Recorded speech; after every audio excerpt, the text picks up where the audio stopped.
Everyone. Okay, so as I promised, I'm sorry for this really like amateur makeshift video here, but with a toddler and a newborn, I've got to kind of take it as it comes, and at the moment they actually are both asleep at the same time, so I'm going to be filming this on my phone, so it may not be the best quality, but I just wanted to talk to you guys about my labour story as promised. So I know I discussed on stories recently about how I was feeling going into labour, being in the hospital, being due around the time that this whole coronavirus really kind of blew up and all the new rules and regulations. And you know, I was very honest and open because I wanted to make sure that anyone that was in a similar position as me, or you know, going to be going through it, didn't feel alone, because it's been a really weird time. So I wanted to come on here and talk about my birth story with you, go through everything, go through the feelings and emotions and what happened, and hopefully it'll be a nice bit of therapy for me to get it all off my chest and talk about it, but also I hope that it will help any of you guys. So obviously I was, I've been so excited to have this baby. Like, I couldn't believe it was happening. I was having a little boy, what I'd always wanted, one of each, and everything was amazing. And I'd planned to have my mum and Adam with me as my birthing partners. And you know, you have all these things in your head that you hope it will go a certain way. And obviously everything happened really quickly with this whole corona situation. And so a couple of weeks, 2-3 weeks before I was due and it all started kicking off, obviously I spent days just heartbroken about the whole thing. I was so anxious. I'm quite an anxious person anyway, and I'm very sensitive, so little things can really make me spiral and get upset, and then I panic, and then, you know, if I don't have control over something, I find it really, really hard to accept certain situations. So when the whole thing happened, I honestly, it really did break me, and I got really down about it because all my plans were kind of went out the window. I never really had a specific birthing plan as such. It was more that, like, I had this picture in my head of my mum and Adam being with me and then coming home, and family coming down from up north, and my mum being here, and just as you would expect to feel and what you would expect to happen when you've had a baby. So obviously I was so anxious about being in a hospital. I self-quarantined for like 2 weeks before my due date because I just wanted to make sure that'd be okay. But all I could think about every day was what if, you know, what if I go to hospital and I pick it up in hospital? What is it going to be like? Is everyone going to be really standoffish? Is it going to be eerie? Like, all the kind of thoughts and feelings I'm sure that some of you have or have had as well. And it did consume my everyday thoughts, and there were times when, like, I tried so hard to think or focus on something positive about it, or it's hard, like when you're suddenly told, by the way, you can't do this, you can't do that, you're going to go into a lockdown, you can't, you know, this is spreading, and it's the media just make it's hard. So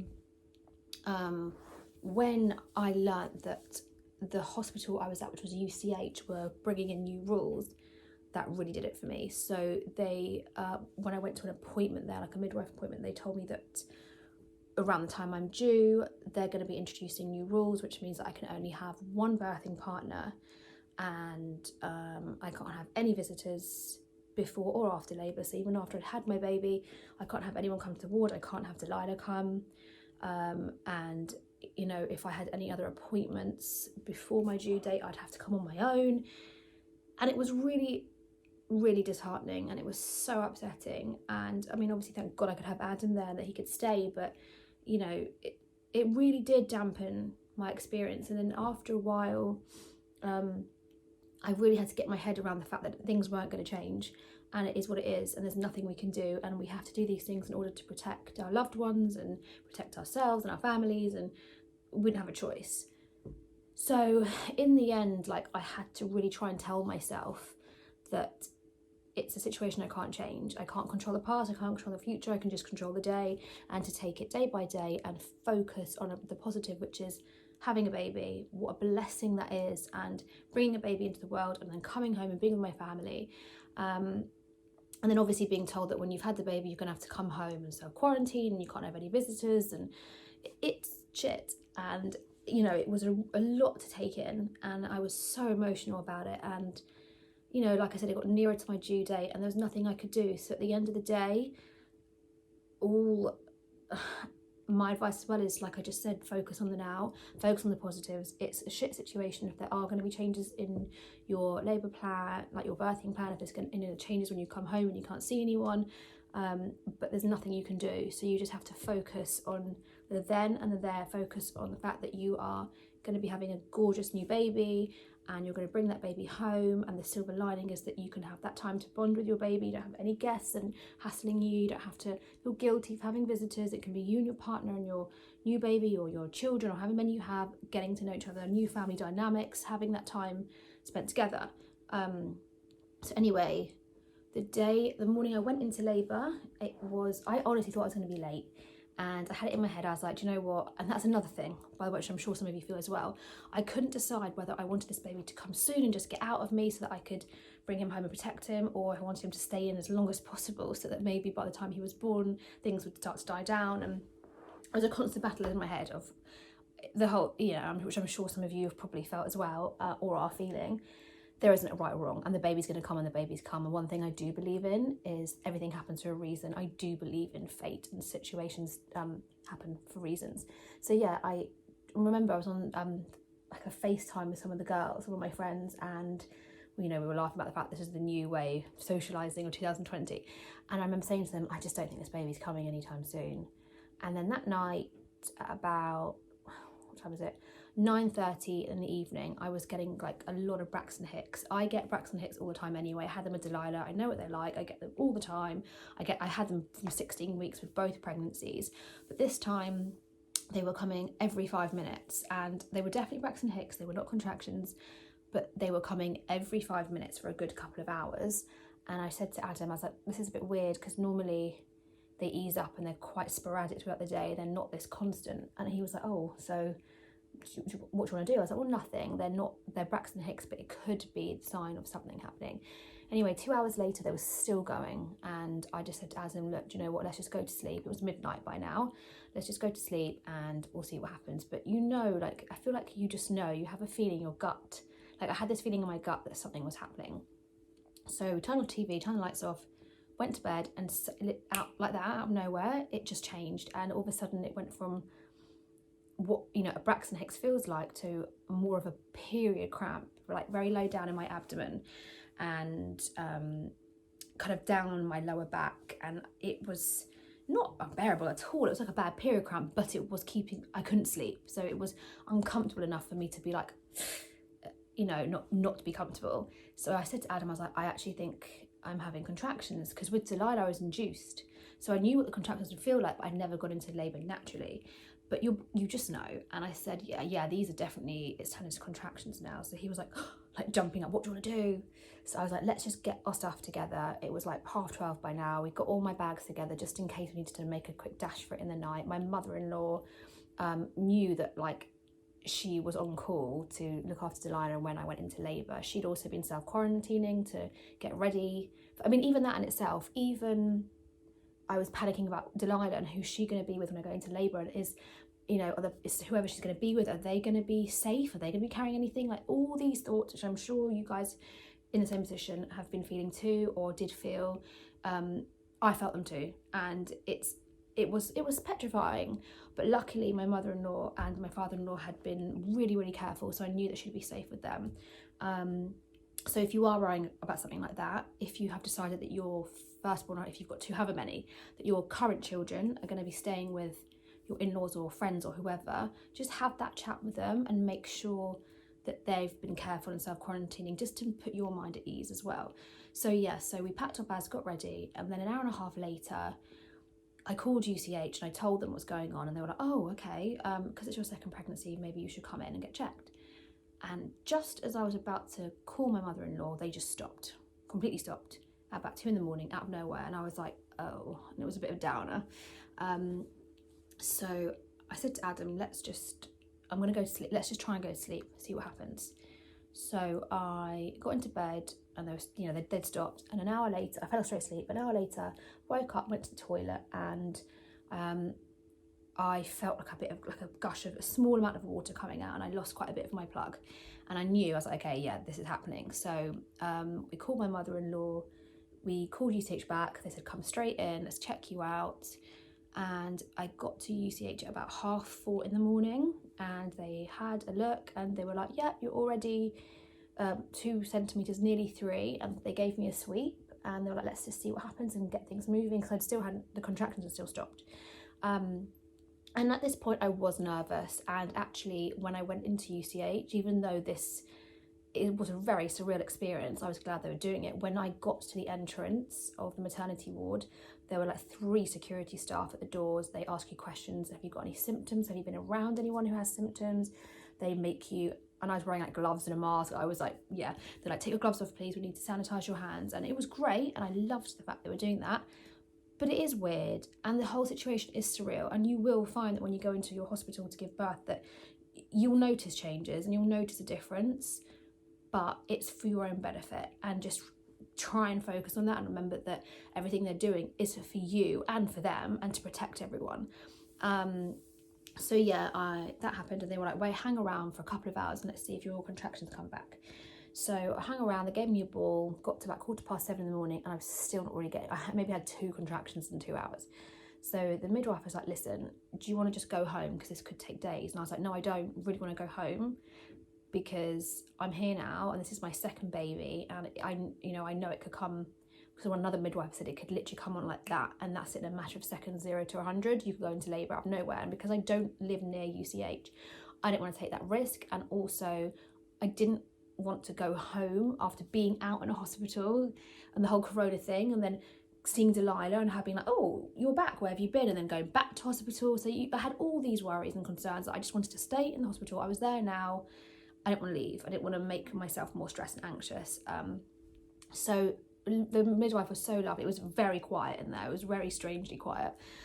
Again, probably because of the whole corona thing, they're being ultra careful about who they're letting in, certain appointments, or is it necessary for pregnant mums to come in. So it did feel different from a Delilah, but at the same time, the silver lining is they're doing it for you and for them, and everything they're doing is to protect you.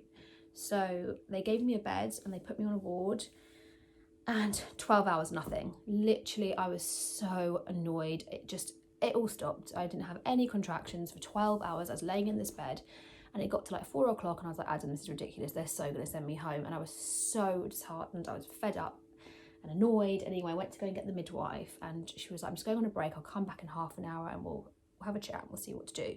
I had it in my head that I was going to ask them to induce me, because I did not want to leave that hospital. I needed this baby to just come out so I could get home. And I feel like with everything going on as well, normally I wouldn't be like that. I probably would have been like, oh, okay, let's just go home. But I was trying to focus on just one thing, and my focus was get this baby out so I can get home and be safe with my family. And I feel like with this whole situation going on, it is good to just try and focus on one thing and a positive thing. So for me, it was like, I'm not leaving this hospital, with everything. So she comes back at like, 4:30, and as she comes back, suddenly out of nowhere, a miracle, my contractions came back. And she was in the room, and I was suddenly like, oh, and she was like, is that a contraction? I was like, yes. And she was like, oh, this is good, okay, keep track of them. So from about 5 o'clock to 5:30, they were like every 7 minutes, and they were getting much more regular. Like they just came back, and every 7 minutes they still felt like period pains, nothing horrific. They were uncomfortable, but they were coming back. But then within half an hour, it got to about 5:30, suddenly it was like, I'm not exaggerating, bam. And it was every 2 minutes, the most intense pain. I was crying, I felt sick, I was begging for pain relief that quickly. And with Delilah, my contractions, it took like 18 hours or so for them to really start building up. When I had the time to get used to them. But this was like they'd warned me with second babies. It was like boom, and within half an hour, it was every 2 hours. And even in between every 2 minutes, it wasn't ever really fully going. They never really let up. So I was in agony. I was crying my eyes out. I asked Adam to go and get a midwife because I was desperate for an epidural.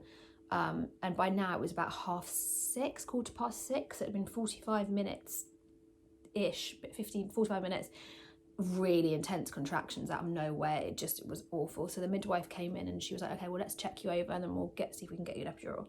So she checked me and she was like, oh, you're already 6 centimetres. And I was like, what? Like in 45 minutes from 2 to 6? And she was like, you're already 6 centimetres in 45 minutes. She was like, I could give you an epidural, but it's, first of all, you may have to wait a bit and then it's just going to slow the whole process down. And I think you're going to have this baby very quickly. And by then I was in like so much pain that I feel like I was just like, cool, whatever, go with it. I don't care. Do what you need to do. Whatever, I want this baby out of me. So, and also just so you know as well, if you are nervous, the midwives were, they do it anyway, but their hand washing was constant.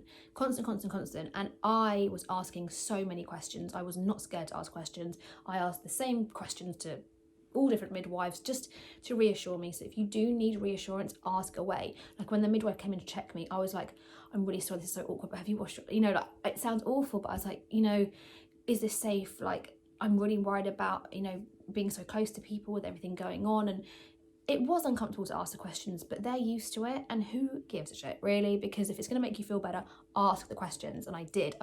Even Adam was asking questions, and they did keep their distance a bit, that more than usual. And there were other little things like they were doing that was slightly different to what they usually would do. So yes, it was a bit of a weird experience, but in that moment, you really don't focus on the negative. You are in that mindset of getting this baby out and staying positive and staying focused, and you really do. A lot of your anxieties do go out the window. They just do, because you are there bringing a baby into the world. And I did find that it took me a while to feel that comfortable and took me a while to be at ease, but it does happen.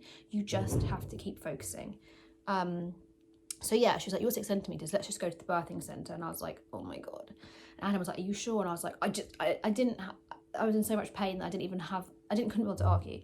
So they took me into the birthing centre, and as I walked into the room, they were running a bath, and Adam was like, oh, is she gonna have a water birth? And I was like, huh? And I was like, I've never ever thought about having a water birth. It was never even in a plan. It's just something I never thought of having. And all of a sudden I was in this room with this huge bathtub being run for me, and I was just like, just gonna go with it then. So the midwife was like, yeah, of course. And it was just that one midwife. It was very relaxing, calm in there, dim lights, and she was like, get in if you want. So I was like, whatever. By then the pain was just excruciating, so they gave me gas and air, which did take the edge off. And again, like I said, I was so panicked about midwives being close to me and checking me and touching me. You do forget, it just goes out the window. You are in a hospital about to have a baby, and that's all you focus on. And then it starts to feel more normal again. Like I started to feel like how I felt with Delilah in labour. Like it felt nice to feel normal. And the midwife was so reassuring as well. Like she was like, honestly, Holly, it's a maternity ward. We really don't see many of these corona cases here. It's a very separate situation. We're not part of that side. Like, please don't panic. They're great. They're there to reassure you. So anyway, it was 6:30 and 6:45, and I went to get in the pool, and it was like I was still on my gas and air.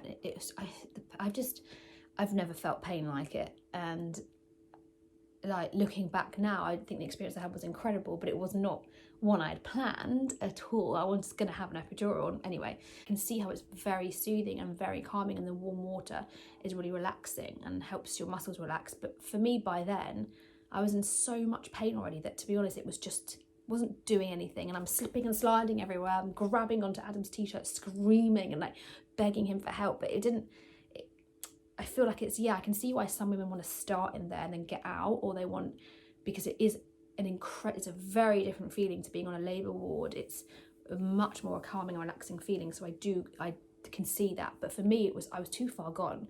Anyway, so I got in the pool and I was screaming for epidural. I was begging. I was like a woman possessed. I don't know what came over me.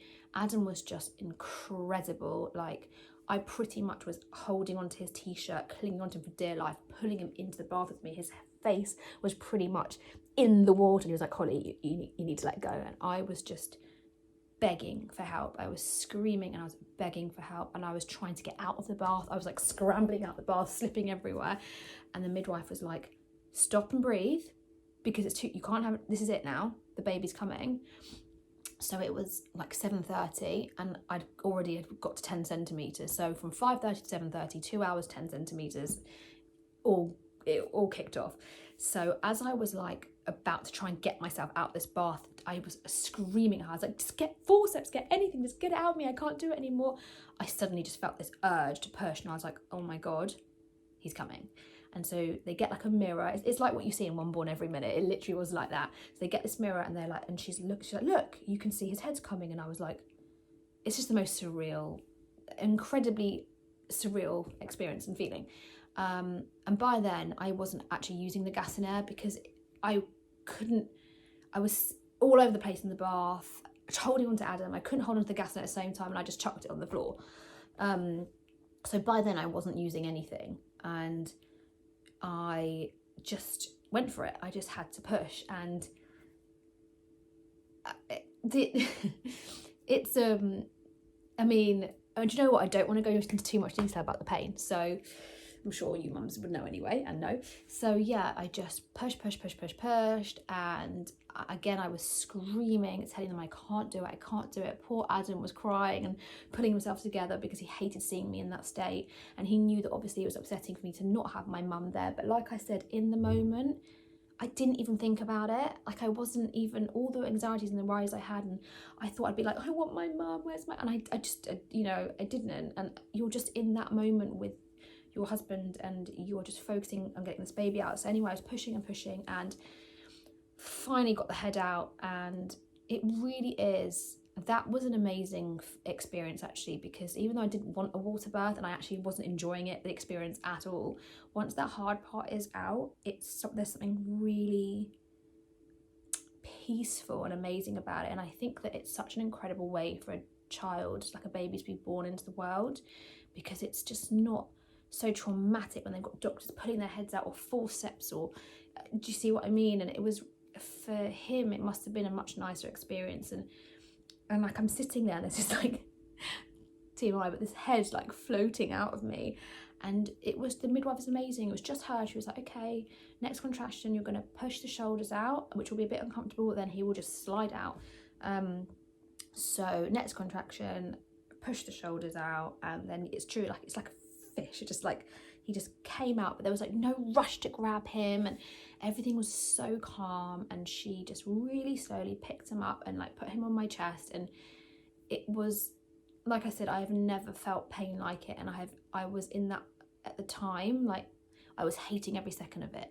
But then once he was born, I could appreciate for him how incredible it must have been for him to come into the world like that. And then once it's done, again, like all the fears I had, all the anxieties I had just went, and I'm just sitting in this pool of, well, stuff, but you're just sitting in this water and you're just holding your baby, and that's lovely because it's just in water. Well, if you don't look at the water too much, but you know, in after it all, after the pain and the hell and the just intensity of it all, it really ended up being a lovely experience in that sense. So it was an incredible, surreal, completely unpredictable birth story for me. Like that is, if anyone said, how do you think your birth is going to go, like if you could imagine it, that would not have been it. It just wouldn't even come to my head. But that is, again, the beauty of labour and life, and that is the beauty of bringing a baby into the world, and that was the positive. And it's all an experience. So yeah, they had to stitch me up a bit, and then they have like beds on the floor there, like rather than like a big horrible hospital bed, it's like a big square bed on the floor with huge pillows, and I was just lying on there, and it was just very calm in there. And yeah, and like I didn't have an epidural, I had no pain relief other than a bit of gas in there at the beginning, and because of that, I didn't have like that awful drugged up feeling after all. Like I wasn't numb from the waist down, like I wasn't. So recovery wise, it was definitely much better. Don't get me wrong, I'm a bit sore down there, as anyone would be, but it's nothing like how I felt after Delilah, with having like all the drugs pumped into me and the trauma of it all, and you know, having an epidural really last minute and all of that, and obviously having a cesarean, and friends I know that have had cesareans, the recovery is so much harder. So in that sense, yes, the recovery has been much better, but at the same time, you've still gone through trauma, and you've still had a lot go on down there. And I think I did overdo it a little bit when I first came home. I was running around, rushing around, and then I was like, ow, because then the local anaesthetic kind of wears off around there. So you still need to look after yourself. But yeah, my point is like, and again, I was panicking, thinking, oh my God, now my mum's not here, I can't have any visitors. I had this picture in my head of Delilah coming to the hospital and meeting her baby brother, and no, none of that happened, and no, I had no visitors. But again, actually, all my worries went out the window. Like, we were put in our own room, which is a really lovely room, and it was really sunny in there. It was just me and Adam and the baby, and we had time to bond, and we had time to kind of gather our thoughts and just be us three, because, you know, things were going to change when we got home. So it was nice to just have moments as us three. So yes, whilst I was sad that I couldn't have anyone there and, you know, have visitors like I did with Delilah, actually it really wasn't that bad. And like I said, in the moment, things just flow, and you just got to go with it. And it's the silver lining is enjoy that time with your new baby and your partner, and, you know, because the dynamics are going to change the second you get home, and you just have to take every moment as it comes, and take every day as it comes. And every time I have a down moment or I get really sad about something, I allow myself to feel that sadness, but then I try and snap out of it, and I'll try and think of a positive. Like, I will think in my head, okay, well, this is not going to happen, and it can't happen. However, maybe in 2 weeks' time things will change a little bit, and maybe I can do this, and maybe we can do. It's just living in the moment and remembering it's not going to go on forever. And yeah, it's, if you are due to give birth soon in this whole saga, it is weird, it is scary, it does give you anxiety, but you and thousands of other women out there, you are not alone. And that is what is so nice about like having this Instagram account, is that I now don't feel alone when I have a moment and I want to talk about something I'm upset about. And it's so amazing to have the support back from you guys, and hopefully that I'm hoping that I've made any of you guys feel better as well, because it's a shitty time to have a baby. It is a shit time to bring a baby into the world, but it's all going to be forgotten about soon, and then things will go back to normal. And hopefully this experience will actually bring back a new side of humanity, and there's nothing we can do. So coming from someone who is always filled with anxiety and very sensitive, I've actually found this experience has made me a much stronger person, and has made me really think about what's important in life and staying positive and not letting myself spiral. Because what is the point? Life is short, shit is going to happen, and you just have to go with it and focus on all the positives rather than negatives. So that's my birth story. That's how I felt. That's how I've been feeling. Like, I'm home now. I haven't seen my mum. My mum met him when I came back from the hospital. We drove past their house and she stood looking through the car window. That's how my mum has met him. So yes, it's heartbreaking, and if I think too much about it, I'll probably break. But there's nothing I can do. And at the end of the day, I know eventually my family will meet him, hopefully sooner rather than later, and it will be incredible. And we'll have a massive celebration. So yeah, it's weird, it's shitty, but it's life right now, and it will be okay. So please feel free to ask me any questions. I will give you as much help as I can, any of my personal advice that I can, my personal thoughts and opinions. If you have any more questions about my labour, any more questions about the hospital, anything, please don't be scared to ask me, because I'm more than happy to help, because I really do want to make any of you feel, anyone, even one person, feel better. Because honestly, if you'd seen me the last 2-3 weeks, I was a wreck, a nervous, emotional wreck, and I feel much stronger now. So please don't be disheartened and ask away. But that was my birth story, and I hope you enjoyed it.